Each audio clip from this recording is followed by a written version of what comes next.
One of the most overlooked issues with people who attempt to live a magical lifestyle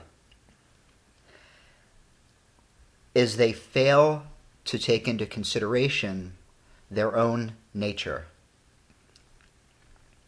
This is absolutely critical to not only the practice of magic, but to determining exactly what it is that we want to accomplish from magic. To become a magical person isn't just about obtaining the things that you think you want in life. It's about reevaluating what it is that you expect from life, and then focusing only on those things which are ideal for you. Many people choose things in life because they feel they have to. Even in the practice of magic, people very often reach for things that aren't necessarily the right things for them. I see this most often with career choices. Many people will go into careers because they feel those careers are a smart decision based on finances, job availability, and so forth. They feel that that is a stepping stone toward what they actually do want out of life. In other words, the career is a sort of platform to get where you want to go.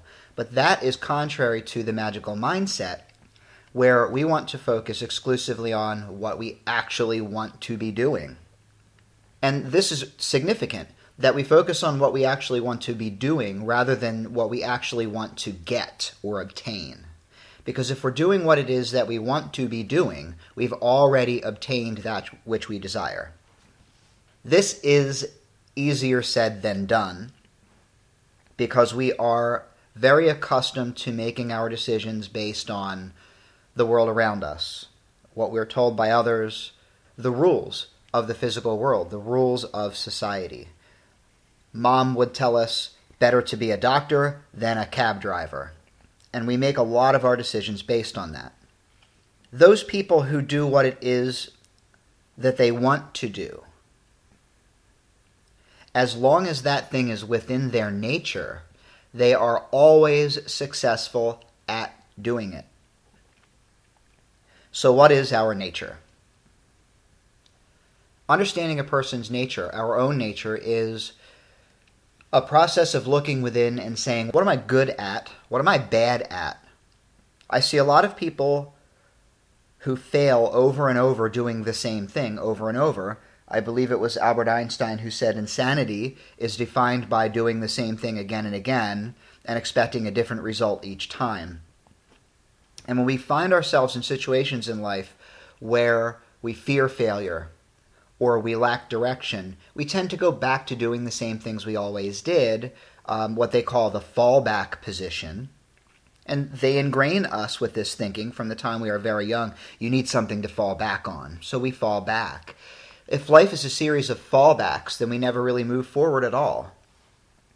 So when we choose what it is that we want magically, we need to keep a very broad picture in mind. I have a favorite analogy to go along with this. A person decides that they want to own a 2014 Chevy Camaro.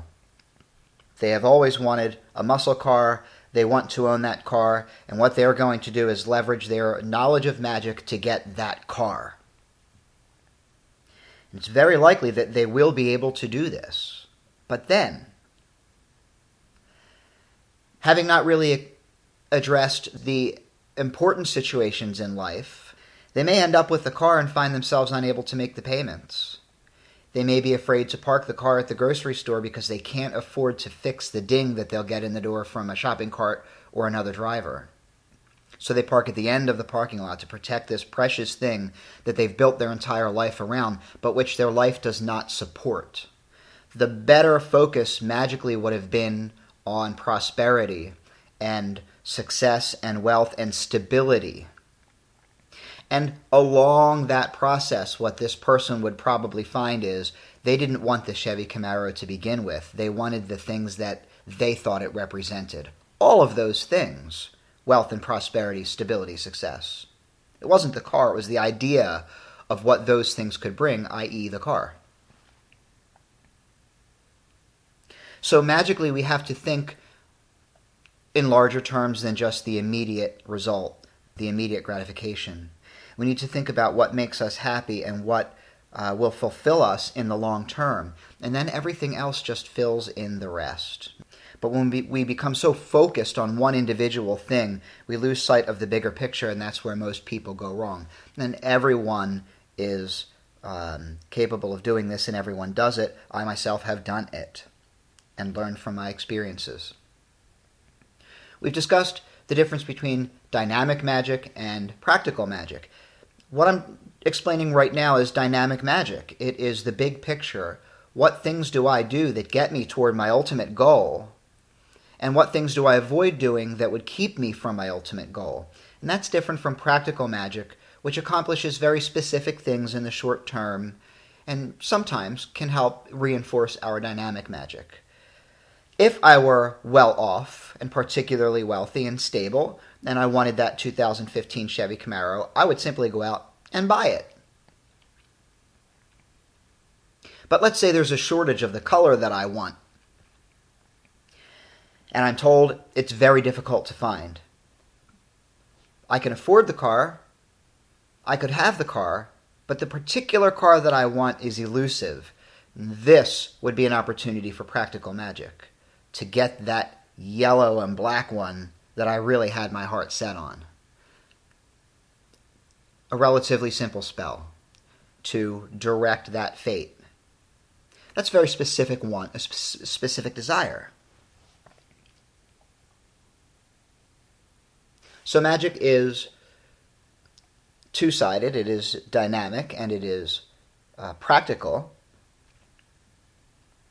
And we need to maintain our focus on the dynamic, on the big picture, and only use the practical as a sort of reinforcement tool. And this is why modern witchcraft differs from other magical systems, because what we do here is not about doing magic for the sake of doing magic. It's not about building circles and temples and collecting lots of arcane tools and robes and fancy jewelry and gothic makeup just to say that we do it or to pad the ego. Because all those things are supposed to help us get what we want. They're supposed to be tools. But too many people who would be magical people end up swimming in the tools, trying too hard to be a magical person without actually considering what their magic would accomplish. And if we throw away all the nonsense and we focus on what the magic should accomplish, we find that we don't need all of those distractions. We don't need special magical implements and ingredients and temples and circles and so forth, eye of newt and leg of frog and so forth. We're living magic every day. And when we stop to do practical magic, we can make that quite simple and relative to our environment and our lifestyle and the modern time in which we live. We don't need to seek out eye of newt. We use things in our environment that have meaning to us in our lives. So let's go back to the idea of understanding one's own nature. Are you a competitive person? Are you the sort of person that shrinks from confrontation? Are you a people person? Are you better off by yourself? Do you enjoy relationships? Do you prefer solitude? What sort of career, what sort of work, what sort of occupation suits your personality, not based on what you think the career can get you or the occupation can get you, but what flows naturally from your being? What are you suited to?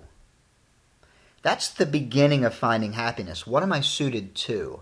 Because if I do that which I am suited to, it will be easy. I will find it comes naturally.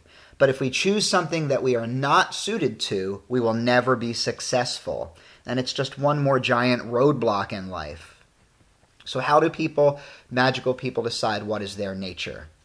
Some people begin with their natal chart, their astrological makeup, to decide what astrology thinks about their nature and their lot in life. I, however, urge people not to put too much stock into natal astrology, because magic is the very process of determining our own stars and not being bound to some predetermined fate. If we accepted fate and we accepted a natal astrology concept of who we will be throughout our lives, magic would be irrelevant.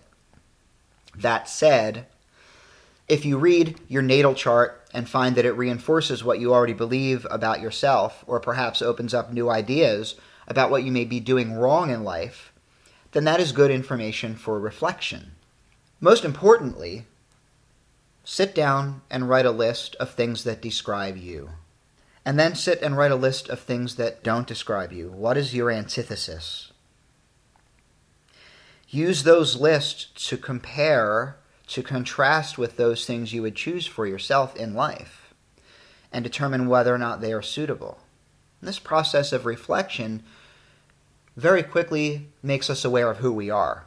And it is very simple to fool ourselves into thinking we're something we're not. It really is a reflection in the mirror to say, this is who you are. Is there something you want to change about who you are? And if not, why do you choose things for yourself that are not in line with your nature? Only by acting in accordance with our true nature will we ever be successful in life, and will our magic ever be successful for us.